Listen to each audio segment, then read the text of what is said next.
Assalamualaikum warahmatullahi wabarakatuh.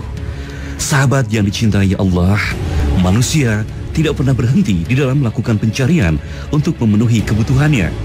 Mulai dari kebutuhan yang paling pokok hingga kebutuhan yang bersifat kesenangan semata. Kebutuhan manusia menjadi semakin tidak ada batas kecukupan.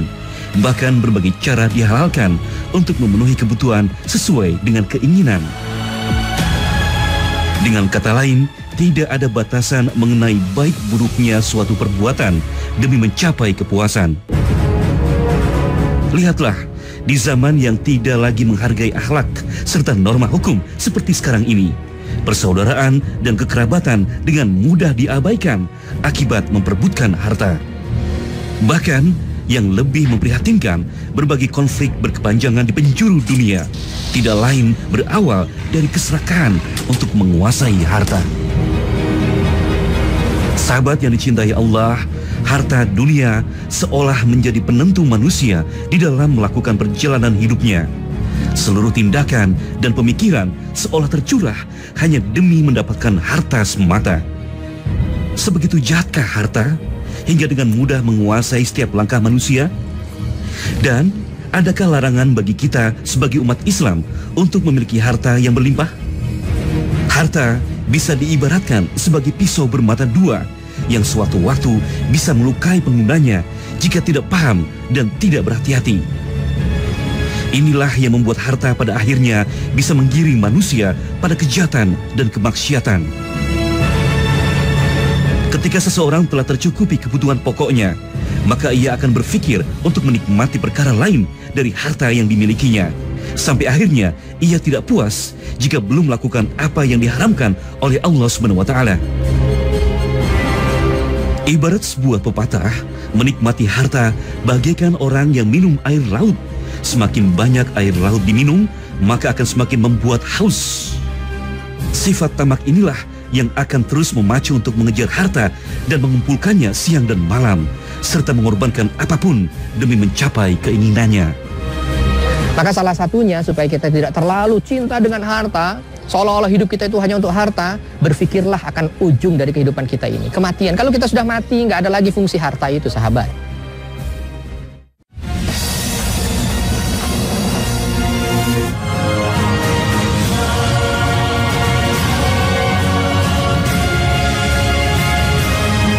Sahabat yang dicintai Allah, pernah gak kita tertinggal untuk tidak sholat sunnah 2 rakaat sebelum subuh?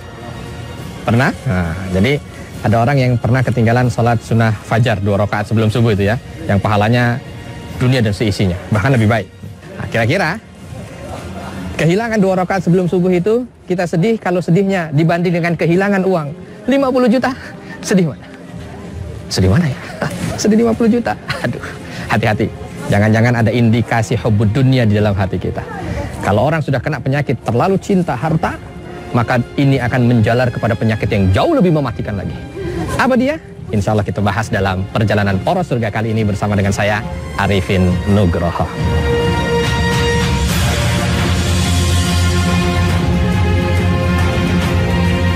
Sahabat yang dicintai Allah, harta bisa menjadi seonggok sampah, bahkan sampah yang beracun bagi pemiliknya.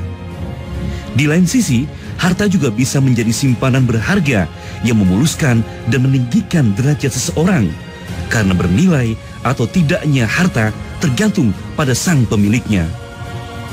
Allah Subhanahu wa Ta'ala telah berfirman di dalam surah At-Taqabun ayat ke-15. Sesungguhnya hartamu dan anak-anakmu hanyalah cobaan bagimu, dan di sisi Allah lah pahala yang besar. Sahabat yang dicintai Allah, kerusakan lain akibat cinta yang berlebihan terhadap harta adalah sifat tamak dan ambisi untuk mengejar dunia.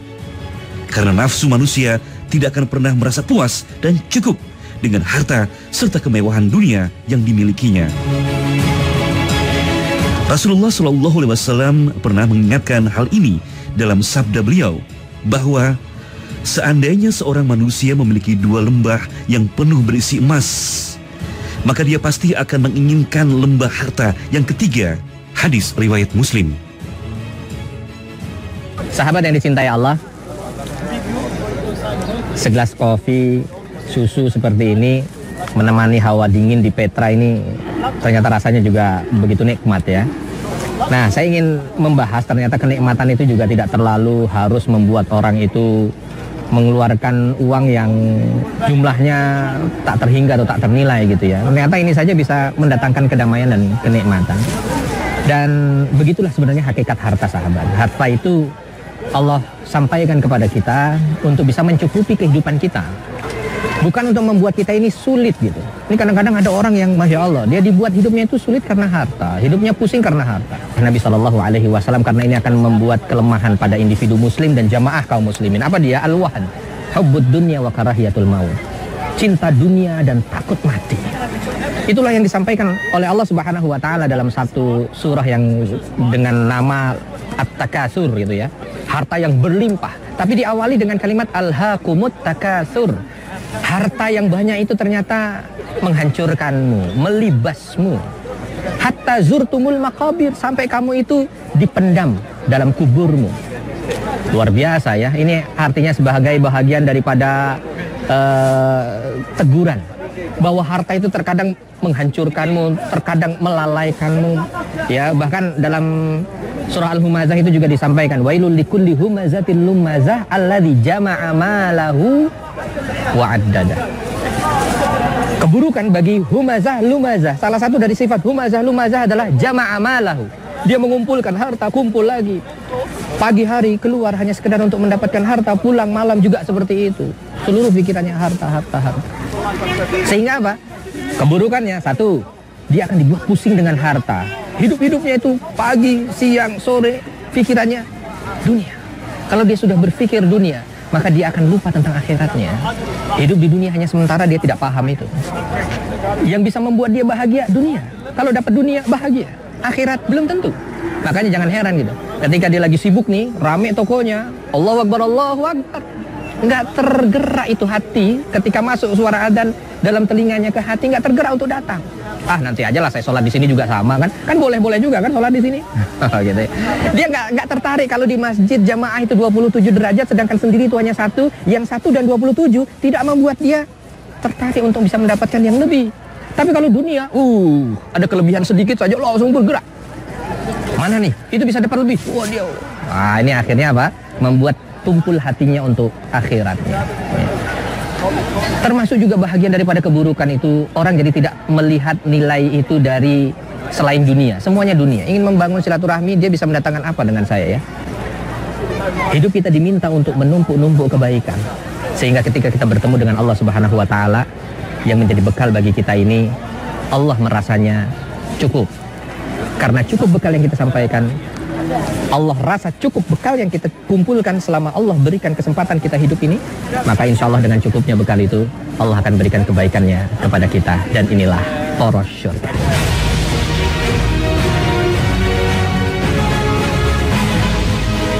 Sahabat yang dicintai Allah, sungguh tidak akan ada habisnya kita mengumpulkan harta. Meski sudah bekerja siang dan malam, pasti masih saja kita merasa kekurangan dengan limpahan materi yang telah kita dapatkan. Banyak yang beranggapan bahwa kesuksesan seseorang terlihat dari jumlah harta yang dimiliki. Bahkan sampai mati-matian mencari harta, mungkin kita malah tidak sempat menikmati hasil jerih payah kita sendiri. Lalu, untuk apa harta berlimpah namun tidak bisa dinikmati? Kenyataannya, harta yang dimiliki bisa jadi akan menimbulkan beban yang harus dijaga dengan sebaik-baiknya. Belum lagi perasaan yang tidak tenang, yang selalu khawatir jika ada hal buruk menimpa harta kita. Lalu di manakah jaminan kebahagiaan jika kita memiliki harta yang berlebih? Sahabat yang dicintai Allah, kehidupan adalah sebuah proses menuju kematian sebagai gerbang menuju kehidupan kedua yang lebih abadi. Semua kekayaan duniawi yang kita miliki tidak ada artinya ketika kita berhadapan dengan kematian. Namun, ada harta yang bisa menyelamatkan kita kelak, yang menjadi bekal untuk hidup yang lebih abadi. Itulah harta yang kita infakkan, sedekahkan, serta kita belanjakan di jalan kebaikan yang semata-mata ingin mendapat ridho Allah Subhanahu wa Ta'ala. Sesungguhnya agama Islam telah mengatur dan menjelaskan segala sesuatu yang dibutuhkan oleh umatnya untuk melaksanakan berbagai macam urusan dalam hidup, baik untuk urusan dunia maupun akhirat. Tidak terkecuali dalam hal mengatur dan membelanjakan rezeki dan penghasilan, semua telah diatur dalam Al-Quran dan hadis-hadis yang sahih. Orang-orang yang membelanjakan harta di jalan Allah merupakan salah satu sifat dan perilaku yang dimuliakan Allah di dunia dan di akhirat. Mereka adalah orang-orang yang dilapangkan rizkinya di dunia dan dilimpahkan kepada mereka harta yang banyak serta dimuliakan atas lainnya. Mereka bukanlah orang-orang yang mengeluarkan zakat saja, melainkan yang menafkahkan harta mereka baik dalam keadaan lapang maupun sempit. Bahkan dalam keadaan susah sekalipun, mereka juga tidak kikir dengan apa yang telah diberikan Allah. Tidak hanya itu, infak pun mempunyai derajat yang tinggi dan mendapat balasan yang besar. Sahabat yang dicintai Allah, syarat utama dalam menafkahkan harta untuk meraih kebahagiaan di akhirat adalah keikhlasan serta kemurnian niat hanya karena Allah Subhanahu wa Ta'ala semata, bukan karena untuk mendapatkan sanjungan atau kedudukan yang tinggi. Allah Subhanahu wa Ta'ala telah mengingatkan kita agar apa yang telah kita infakkan dan kita sedekahkan tidak diikuti dengan celaan dan kata-kata yang menyakitkan. Dalam surah Al-Baqarah ayat 262, Allah berfirman, orang-orang yang menginfakkan hartanya di jalan Allah, kemudian tidak mengiringi apa yang ia infakkan itu dengan menyebut-nyebutnya dan menyakiti perasaan si penerima, mereka memperoleh pahala di sisi Tuhan mereka. Di antara syarat untuk mendapatkan balasan yang besar, derajat yang tinggi, dan kehormatan di akhirat, hendaknya infak berasal dari orang-orang yang beriman kepada Allah dengan iman sebenar-benarnya iman yang kuat, serta mengakui keesaannya. Infak yang berasal dari orang-orang yang mengingkari ajaran Allah Subhanahu wa Ta'ala serta Rasulnya hanyalah infak dunia semata yang nilainya hanya untuk kepentingan pribadi, sesuai firman Allah Subhanahu wa Ta'ala dalam surah At-Taubah ayat 54. Dan yang menghalangi infak mereka untuk diterima adalah karena mereka ingkar kepada Allah dan Rasulnya, dan mereka tidak melaksanakan sholat melainkan dengan malas, dan tidak pula menginfakkan harta mereka melainkan dengan rasa enggan. Al-Quran, surah Taubah ayat 54. Sahabat yang dicintai Allah, inilah dia harta sahabat yang dicintai Allah. Jalan ke sini dari Indonesia tidak murah tentunya, pasti mengeluarkan sejumlah uang yang lumayan ya. Tetapi ketika dia niatkan ini untuk sesuatu yang bernilai ibadah, maka ini menjadi sarana memanfaatkan harta dengan baik. Karena kita perlu tahu bahwa Allah Subhanahu wa Ta'ala sampaikan bahwa harta yang kita miliki atau dunia secara umum ini adalah mata'ul ghurur. Wa mal hayatud dunya illa mata'ul ghurur. Bahwa kehidupan di dunia ini adalah kenikmatan yang menipu. Bahkan di ayat berikutnya dalam surah Al-Imran ini Allah sampaikan la tublawunna fi amwalikum wa anfusikum. Pasti akan kita diuji oleh Allah Subhanahu wa Ta'ala itu dengan harta yang kita miliki. Jadi artinya harta adalah ujian. Dan ketika kita mampu menjalani ujian ini dengan baik untuk sesuatu yang bernilai kebaikan, maka insya Allah kita termasuk bahagian orang yang lulus ujian. Bahkan Nabi SAW mengatakan la tazalu qadama abdin yaumal qiyamah hatta yus'ala an arba. Kaki seorang hamba ini tidak akan pernah dia bisa bergerak nanti di hari kiamat sampai dia ditanya tentang 4 perkara. Salah satu di antara perkara tersebut adalah an malihi, tentang hartanya. Min aina iktasabahu wa fima anfaqah. Dia ambil dari apa dan untuk dia gunakan sebagai apa.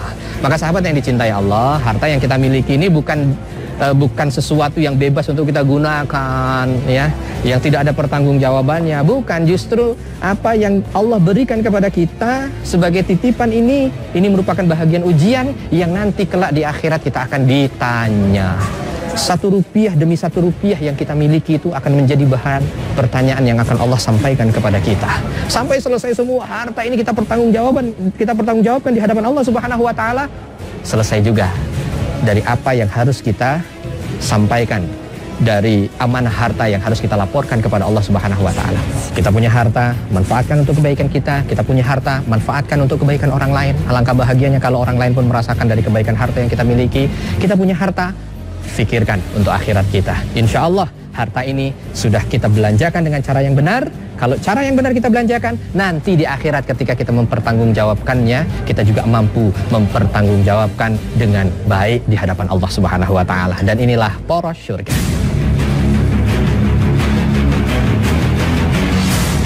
Sahabat yang dicintai Allah, banyak orang yang memimpikan untuk mendapat harta dan kekayaan secara instan. Segala macam cara dilakukan, tidak peduli saudara dan tidak menghiraukan teman, asalkan harta cepat berpindah tangan. Perlu diperhatikan apakah harta yang kita miliki itu merupakan dari sumber yang halal atau melalui cara yang salah dan haram, yang pada akhirnya seluruh perbuatan kita di dunia juga akan dipertanggungjawabkan kelak di akhirat, tanpa ada satupun perkara yang luput dari pengamatan Allah Subhanahu wa Ta'ala. Sahabat yang dicintai Allah, harta memang bisa mendatangkan kebahagiaan, namun kebahagiaan sejati bukan berasal dari harta semata. Di zaman modern seperti sekarang ini, harta khususnya uang memang memiliki peran yang penting dalam kehidupan sehari-hari. Bahkan, uang bisa menjadi penyemangat hidup manusia. Namun kenyataannya, di dunia ini ada hal-hal yang tidak bisa dibeli dengan uang, tidak peduli berapapun jumlahnya. Ya, uang tidak akan bisa membeli waktu. Kita hanya bisa mempersiapkan diri untuk menghadapi waktu yang akan datang. Semua akan ditentukan oleh apa yang kita lakukan saat ini. Uang memang bisa membeli kesenangan, tapi uang tidak bisa membeli kebahagiaan. Kesenangan merupakan hal yang bersifat sementara, yang kemudian akan diikuti dengan kehampaan. Kebahagiaan yang hakiki terletak pada pikiran yang hanya bisa diperoleh dari dalam diri, bukan dari suatu kejadian tempat, benda, ataupun manusia. Sahabat yang dicintai Allah, kita kaya itu biasa. Tapi kalau dengan usaha kita mampu membuat orang lain kaya dan bahagia, baru itu luar biasa. Khalifah Umar bin Khattab radhiyallahu anhu, kala beliau mendapatkan berita bahwa Baitul Maqdis ditaklukkan oleh kaum muslimin, maka beliau bersegera untuk bisa datang ke Baitul Maqdis, karena kala itu Patrik Sapronius yang memiliki kunci Baitul Maqdis itu tidak mau memberikan kepada panglima tertinggi, tapi maunya kepada sang khalifah. Maka beliau langsung membawa keledainya, langsung berangkat untuk menuju ke Baitul Maqdis. Yang ingin saya ambil pelajaran, sahabat yang dicintai Allah, bayangkan seorang khalifah naik keledai, padahal ingin mendapatkan kunci daerah yang menjadi rebutan kala itu. Tapi tidak ada rasa dalam hati khalifah itu menjadi kecil karena keledai ini.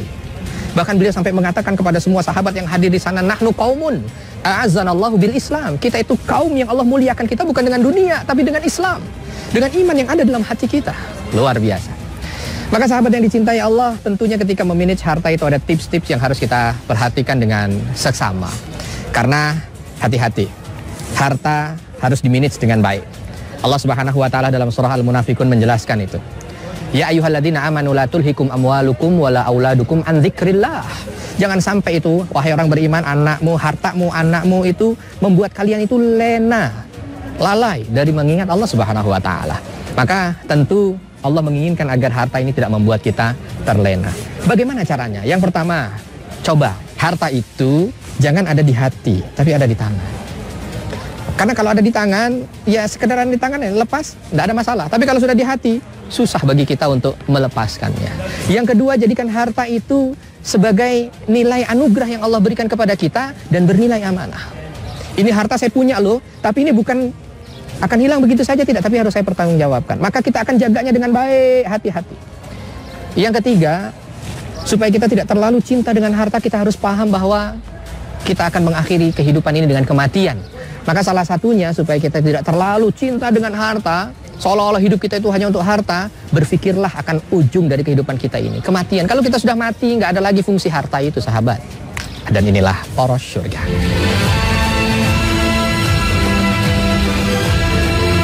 Sahabat yang dicintai Allah, orang beriman dan beramal soleh adalah yang sebenarnya merasakan manisnya kehidupan dan kebahagiaan karena hatinya yang selalu tenang.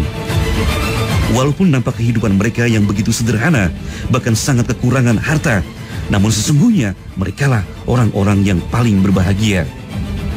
Allah Subhanahu wa Ta'ala berfirman dalam surah An-Nahl ayat 97, barang siapa yang mengerjakan amal soleh, baik laki-laki maupun perempuan, dalam keadaan beriman, maka sesungguhnya akan kami berikan kepadanya kehidupan yang baik. Seorang ulama besar, Ibnu Taimiyah, pernah menyampaikan bahwa di dunia itu terdapat surga. Barang siapa yang tidak memasukinya, maka dia tidak akan memperoleh surga akhirat. Ulama lain, Ibnul Qayyim, menjelaskan bahwa surga dunia adalah mencintai Allah dengan senantiasa mengingatnya, merasa tenang ketika bermunajat kepadanya, menjadikan kecintaan hakiki hanya untuknya, memiliki rasa takut dan rasa harap kepadanya, serta senantiasa bertawakal kepadanya dan menyerahkan segala urusan hanya padanya. Inilah surga dunia yang dirindukan oleh para pecinta surga akhirat.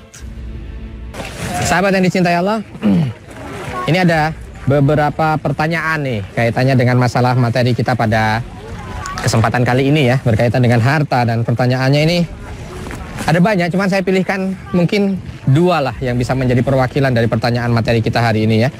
Ini ada pertanyaan dari Andrea Kusuma, tidak menyebutkan posisi lokasinya di mana ya. Pak Ustadz, saya mau tanya, saya pelajar. Apakah saya lebih baik fokus terhadap akhirat, apa saya fokus ke sekolah agar bisa mendapat harta atau mungkin menjadi kaya gitu ya. Sahabat yang dicintai Allah, kita perlu tahu bahwa tujuan utama kita diciptakan adalah untuk bisa mendapatkan akhirat ya.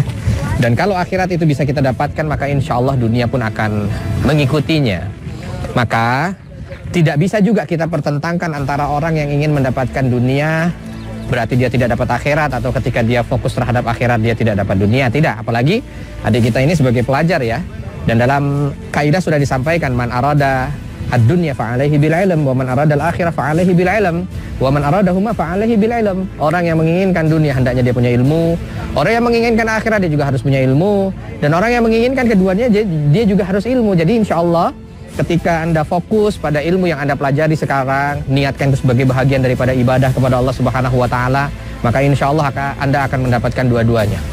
Lalu yang berikutnya di sini juga ada dari ibu mungkin ini, Mira Revi. Apakah diperbolehkan berdoa meminta harta atau kaya?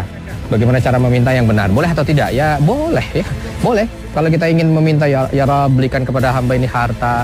Makanya ketika kita berbicara tentang doa, doanya Rabbana atina fid dunya hasanah. Hasanah, kebaikan di dunia, termasuk bahagian salah satunya adalah harta. Jadi boleh silahkan minta, tetapi tolong ketika kita minta kepada Allah Subhanahu wa taala, yang kita minta juga bukan hanya sekedar nominal jumlahnya saja kita dapat banyak, kita dapat berlimpah, tidak, tetapi ada nilai berkah dan hasanah yang bisa kita dapatkan.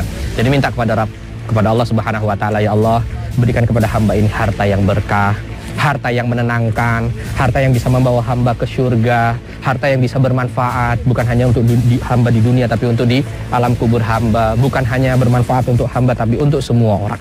Insya Allah kalau ini yang kita bawa dalam doa kita, ini masuk bahagian daripada doa yang bisa mendatangkan kebaikan dari harta yang kita miliki. Dan inilah poros surga. Sahabat yang dicintai Allah, kebahagiaan bukanlah memiliki istana yang megah, kendaraan yang super mewah, ataupun harta yang melimpah. Namun kebahagiaan ada di dalam hati, yaitu hati yang memiliki keimanan, yang selalu merasa cukup dan selalu bersandar pada Allah Ta'ala. Semoga Allah SWT selalu memberi petunjuk kepada kita dan memberikan kita surga dunia, yaitu hati yang selalu merasa cukup, yang lebih utama dari harta yang melimpah. Wabillahi taufik wal hidayah. Wassalamualaikum warahmatullahi wabarakatuh.